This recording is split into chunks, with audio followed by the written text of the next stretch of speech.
Exercise 1.6, question number 1. Use matrices if possible. The following system of linear equation by matrix inversion method. Number 2. The Cramer's rule. ये जो system of equation दिया गया है इनको दो method से हल करना है, मैट्रिक्स इन्वर्जन मेथड से और क्रैमर रूल। 6 पार्ट तक तो हमने कर लिए थे, आज 7th पार्ट करना है हमने।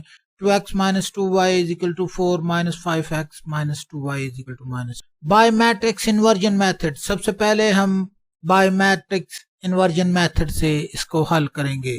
तो यहाँ पर हम लिख लेते हैं by matrix inversion method. Question number 1 part number 7, 2x minus 2y is equal to 4 minus 5x minus 2y is equal minus 10। लिख लिए है हमने इक्वेशन और उसके बाद सोल्यूशन लिखा और उसके बाद इक्वेशन एक बार दोबारा लिखी। 2x minus 2y is equal to 4 minus 5x minus 2y is equal to minus 10। तो यहाँ पर सबसे पहले इसको मैट्रिक्स फॉर्म में लिखते हैं। मैट्रिक्स फॉर्म क्या होती है? एक कोएफिशिएंट का मैट्रिक्स होता है और एक वेरिएबल का मैट्रिक्स होता है जो आपस में मल्टीप्लाई हो रहे होते हैं और वो इजिकल टू आते हैं एक कांस्टेंट के मैट्रिक्स से। तो इस तरह करके हमने लिख लिया है मैट्रिक्स। कोएफिशिएंट का मैट्रिक्स 2 minus 5 minus 2 उसकी एंट्रीज हैं और वेरिएबल के मैट्रिक्स की एंट्रीज x और y है और कांस्टेंट के मैट्रिक्स की एंट्रीज 4 और -10 हैं। वो हमने इसी तरह ही लिख ली है। इन मैट्रिक्स के नाम दे देते हैं हम। सबसे पहले इन मैट्रिक्स के नाम दे देते हैं, लिख लेते हैं let's say is equal to ये वाला मैट्रिक्स एंट्री जिसकी है 2 -2 -5 और -2 और उसके बाद एक मैट्रिक्स x जिसकी एंट्रीज हैं x और y। x is equal to इसकी एंट्रीज x और y हैं और b मैट्रिक्स एक बनाएंगे। b मैट्रिक्स की एंट्री 4 और -10 है। तो यहाँ पर हम लिख लेते हैं 4 और -10। ये तीनों मैट्रिक्स आ गए हैं हमारे पास। अब सबसे पहले हम इक्वेशन इस्तेमाल करेंगे x is equal to a inverse into b। तो सबसे पहले a इनवर्स फाइंड करेंगे जिसके लिए हमारे पास तीन चीजों का होना जरूरी है। एक तो मैट्रिक्स a होना जरूरी है जो हम सामने ही हमारे है, वहां से उसकी एंट्रीज को हम लिख लेंगे 2 -2 -5 और -2 उसकी एंट्री। उसके बाद हम डिटर्मिनेंट ऑफ a फाइंड करेंगे। डिटर्मिनेंट ऑफ a फाइंड करने के लिए इसको डिटर्मिनेंट फॉर्म में लिखेंगे, a को भी और a की एंट्री को भी। तो लिख लिया है हमने डिटर्मिनेंट फॉर्म में। उसके बाद इसका डिटर्मिनेंट फाइंड कर लेंगे। डिटर्मिनेंट फाइंड करने का क्या तरीका होता है?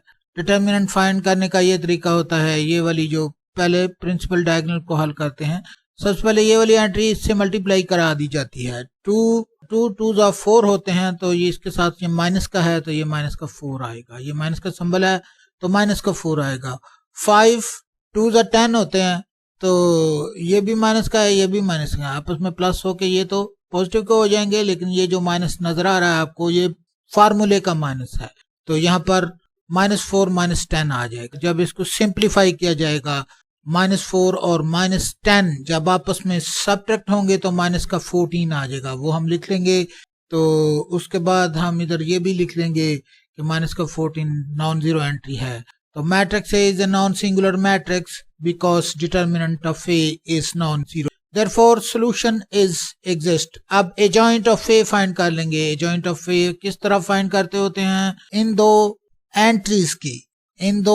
एंट्रीज की जगह तब्दील कर देते हैं और इन दो एंट्रीज की साइन तब्दील कर देते हैं। तो जगह हमने तब्दील कर दी है, 2 को -2 की जगह पर और -2 को 2 की जगह पर लिख लिया है। अब हम साइन चेंज करेंगे नॉन प्रिंसिपल डायगोनल की एंट्रीज के।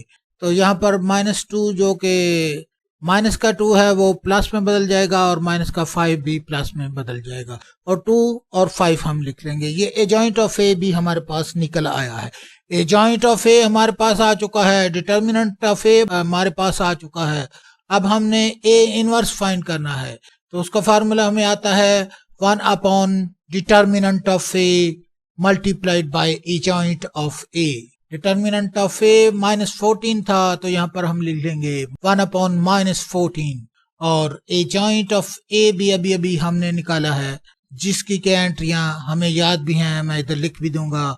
-2 -2 2 5 और 2 हैं। तो यहाँ पर हमने ये इनवर्स ऑफ ए आ गया है, इसको हमने रख लेना है इसी तरह और मजीद इसको सिंप्लीफाई नहीं कर, इसकी स्केलर मल्टीप्लिकेशन अभी हमने नहीं करनी, तो फिलहाल इसको ऐसे ही चलने देना है। इसको हमने रख लिया, ये ए इनवर्स है तो आगे जाके हमारे ये काम आएगा। हम देखते हैं क्या काम आता है हमारे ये।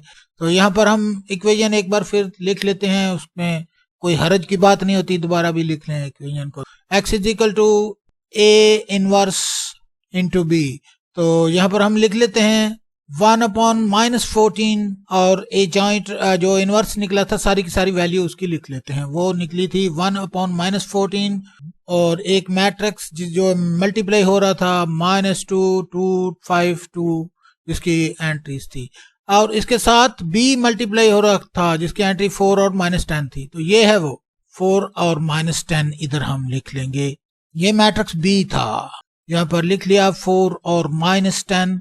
अब इसको मल्टीप्लिकेशन कर देंगे, इन दोनों की मल्टीप्लिकेशन कर देंगे 1/-14 ऐसे ही आएगा। और ये जो दो मैट्रिक्स आपस में एक दूसरे के बी साइड हैं, मल्टीप्लाई हो रहे हैं, इनको मल्टीप्लाई कर, तो मल्टीप्लाई कर दिया है इन दोनों को। अब इसकी डिटेल मैं आपको बता देता हूं कि किस तरह मल्टीप्लाई किया है। आपको पहले भी पता है किस तरह मल्टीप्लाई करना होता है। फर्स्ट रो को फर्स्ट कॉलम से मल्टीप्लाई करते हैं, ये वाली एंट्री इससे मल्टीप्लाई करते हैं, ये वाली एंट्री इससे मल्टीप्लाई। -2 मल्टीप्लाइड बाय 4 यहाँ पर हमने भी लिख लिया, -2 मल्टीप्लाइड बाय 4 और प्लस के निशान के बाद 2 मल्टीप्लाइड बाय -10, तो यहाँ पर भी हमने लिख लिया है 2 मल्टीप्लाइड बाय -10।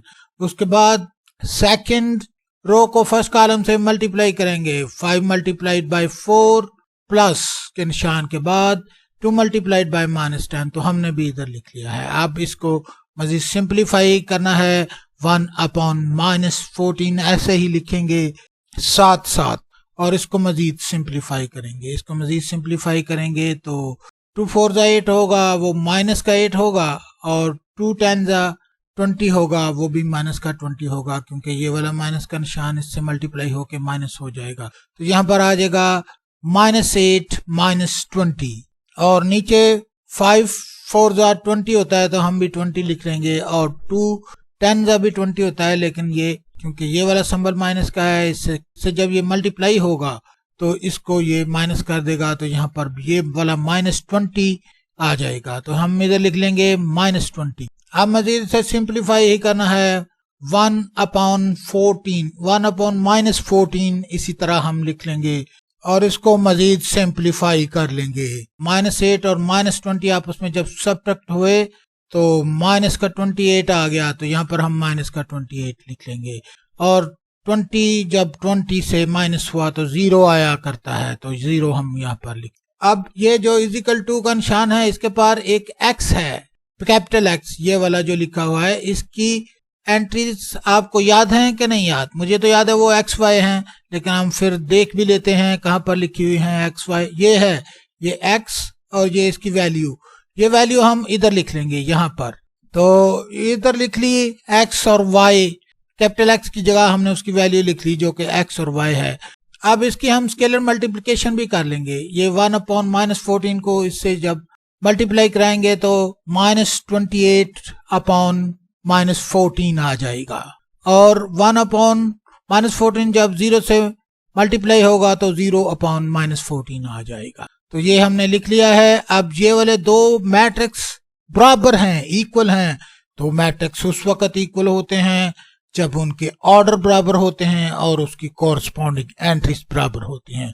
तो इसकी ये वाली कॉरस्पॉन्डिंग एंट्री इसके बराबर है और ये वाली कॉरस्पॉन्डिंग एंट्री इसके बराबर है। इसकी मजीद सिंप्लीफिकेशन हम करेंगे, लेकिन उससे पहले इसको बाहर निकाल लेते हैं या यहीं पे ही कर देते हैं। 14 1 14 और 14 2 28, और ये वाला माइनस भी माइनस इस वाले माइनस से कट जाएगा, तो यहाँ पर 2 आता है, तो हम लिख लेंगे x इज इक्वल टू 2, और 0/14 जब सिंप्लीफाई होगा तो वो 0 ही, 0 डिवाइडेड बाय 14 0 के बराबर ही आता है, तो वो y इज इक्वल टू 0 आ गया। अब हम इसको सोल्यूशन सेट के फॉर्म में लिख लेंगे, कर्ली ब्रैकेट स्मॉल ब्रैकेट 2 0 और कर्ली और स्मॉल ब्रैकेट बंद कर देंगे। अब इसको हम बाय क्रैमर रूल हल करेंगे, यहाँ पर हम लिख लेंगे बाय क्रैमर्स रूल। उसके लिए क्वेश्चन लिखा, क्वेश्चन 7 है, क्वेश्चन 1 का पार्ट 7 है, इक्वेशन लिखी जो कि 2x 2y is equal to 4 और minus 5x minus 2y is equal to minus 10 है। सोल्यूशन लिखा और उसके बाद एक बार फिर इक्वेशन लिख ली है हमने, 2x minus 2y is equal to 4 minus 5x minus 2y is equal to minus 10। और उसके बाद इसको मैट्रिक्स फॉर्म में लिखते हैं, ये दो इसके मैट्रिक्स बना लेते हैं। ए मैट्रिक्स जो कि कोएफिशिएंट का मैट्रिक्स है, उसकी एंट्रीज को इधर लिख लेते हैं जो 2 माइनस 5 और माइनस 2 है, यहाँ पर हमने लिख ली है। उसके बाद बी मैट्रिक्स बनाते हैं जिसकी क्या एंट्रीज कांस्टेंट टर्म्स हैं, ये वाली जो 4 और माइनस 10 है। इसको हम लिख लेंगे b इज इक्वल टू 4 और माइनस 10, ये बी मैट्रिक्स की एंट्रीज हैं। अब a का डिटर्मिनेंट फाइंड कर लेंगे, इसको डिटर्मिनेंट फॉर्म में लिख लेंगे। दो पैरेलल लाइन के अंदर लिखने को डिटर्मिनेंट फॉर्म कहते हैं, तो हमने लिख लिया है। उसके बाद इसका डिटर्मिनेंट फाइंड कर लेंगे। डिटर्मिनेंट किस तरह फाइंड करते हैं, ये वाली पहले प्रिंसिपल डायगोनल को हल करते हैं, ये वाली एंट्री इससे मल्टीप्लाई करते हैं। -2 मल्टीप्लाइड बाई 2 माइनस का 4 आ जाएगा, और 5 माइनस का 5 मल्टीप्लाइड बाई -2 तो 10 आ जाएगा। और ये वाला जो निशान है ये फार्मूले का निशान है, माइनस और माइनस आपस में प्लस हो जाएंगे। ये वाला माइनस और ये वाला माइनस जब आपस में मल्टीप्लाई होंगे तो ये प्लस हो जाएंगे। -4 माइनस 10 इज इक्वल टू 14, जो डिटर्मिनेंट आ गया है वो -14 आया है। अब हम AX एक मैट्रिक्स बनाएंगे। AX मैट्रिक्स बनाने के लिए दो मैट्रिक्स हमारे सामने होने चाहिए। याद रहे कि ये वाला X जब लिखा होगा, AX जब लिखा होगा, तो ये वाली जो एंट्रीज हैं ये X के कोएफिशिएंट की एंट्री है, तो इसको हम एलिमिनेट कर देंगे और उसकी जगह पर ये वाली एंट्री बी मैट्रिक्स की एंट्री, तो हम यहाँ पर लिख लेते हैं 4 माइनस 10, ये बी मैट्रिक्स की एंट्री है। और ये वाली जो एंट्रीज हैं ये y के कोएफिशिएंट हैं, इसको ऐसे ही लिखा रहने देंगे। -2 और -2 यहाँ पर वैसे ही लिख, इसको आप डिटर्मिनेंट फॉर्म में लिख लेते हैं। AX को डिटर्मिनेंट फॉर्म में लिखने का मतलब कि उसको दो पैरेलल लाइन के अंदर लिख देना है उसको और उसकी एंट्रीज को। अब हम AY मैट्रिक्स बनाते हैं, उसके लिए भी जरूरी है कि मैट्रिक्स A और B हमारे सामने हो। तो अभी हमारे सामने नहीं है, लेकिन मैं इधर लिख दूंगा, जब मैं एडिट करने लगूंगा वीडियो तो यहाँ पर लिख दूंगा। तो यहाँ पर हम क्या करेंगे, ये वाली X के कोएफिशिएंट है इनको ऐसे ही लिखा रहने देंगे इधर, और ये वाला जो ये Y के कोएफिशिएंट हैं इसको एलिमिनेट करके इसकी जगह बी मैट्रिक्स की एंट्रीज लिख देंगे, जो कि हमें याद है वो 4 और -10 है। तो यहाँ पर हमने लिख दिया 4 और -10। अब AY को भी डिटर्मिनेंट फॉर्म में लिख कर रख लेते हैं। डिटर्मिनेंट फॉर्म क्या होती है, इसको दो पैरेलल लाइन के अंदर और इसकी एंट्रीज को भी पैरेलल लाइन के अंदर लिख लिया है। अब AX मैट्रिक्स को हम टोटली हल कर लेंगे। AX मैट्रिक्स को टोटली हल करने के लिए इसका डिटर्मिनेंट फाइंड कर लेते हैं। डिटर्मिनेंट किस तरह फाइंड करते हैं, ये वाली एंट्री प्रिंसिपल डायगोनल को पहले हल करते हैं और ये वाली एंट्री को इससे मल्टीप्लाई करते हैं। इसको मल्टीप्लाई किया तो -2 जब 4 से मल्टीप्लाई हुआ तो माइनस का 8 आ गया। उसके बाद माइनस के निशान के बाद ये वाली एंट्री को इससे मल्टीप्लाई करेंगे। इसको जब इससे मल्टीप्लाई किया तो ये भी माइनस का है, ये भी माइनस का है, तो ये प्लस का 20 होगा। और ये वाला जो निशान आ रहा है ये फार्मूले का माइनस है, तो यहाँ पर हम लिख लेंगे -8 -20 और इसको सिंप्लीफाई किया तो ये -28 आ गया है, जो AX का डिटर्मिनेंट है। तो यहाँ पर अब हम AX का डिटर्मिनेंट -28 है, इसको हम लिख लेंगे। और अब हम X फाइंड करेंगे। X को फाइंड करने का फार्मूला हमें अच्छी तरह आता है, AX determinant of AX divided by determinant of A। Determinant of AX हमारे सामने ही है, जो -28 है, वो हम यहाँ लिख लेंगे। और डिटर्मिनेंट ऑफ A जो हमने निकाला था -14, वो हम यहाँ पर लिख लेंगे। उसके बाद इसको काटेंगे और ये वाला माइनस इससे कट जाएगा और 14 1 ज़ा 14 और 14 2 ज़ा 28 होता है, तो इसका X की जो वैल्यू होगी वो 2 आ जाएगी। तो यहाँ पर हम 2 लिख देंगे, ये X की वैल्यू है। अब Y को सॉल्व करना शुरू कर देंगे। तो यहाँ पर हम AY का डिटर्मिनेंट फाइंड कर लेंगे। और AY का डिटर्मिनेंट किस तरह फाइंड करेंगे, ये वाली एंट्री से मल्टीप्लाई हो जाएगी। -10 जब 2 से मल्टीप्लाई हुआ तो माइनस का 20 आ जाएगा, यहाँ पर हम लिख देंगे -20। और उसके बाद ये वाली एंट्री इससे मल्टीप्लाई हो जाएगी। -5 जब 4 से मल्टीप्लाई होता है तो माइनस का 20 आता है, और वो माइनस का जो निशान होगा जो 20 के साथ आया होगा वो फार्मूले के माइनस के निशान से मल्टीप्लाई होकर प्लस कर देगा उसको, और ये वाला -20 और +20 आ जाएगा।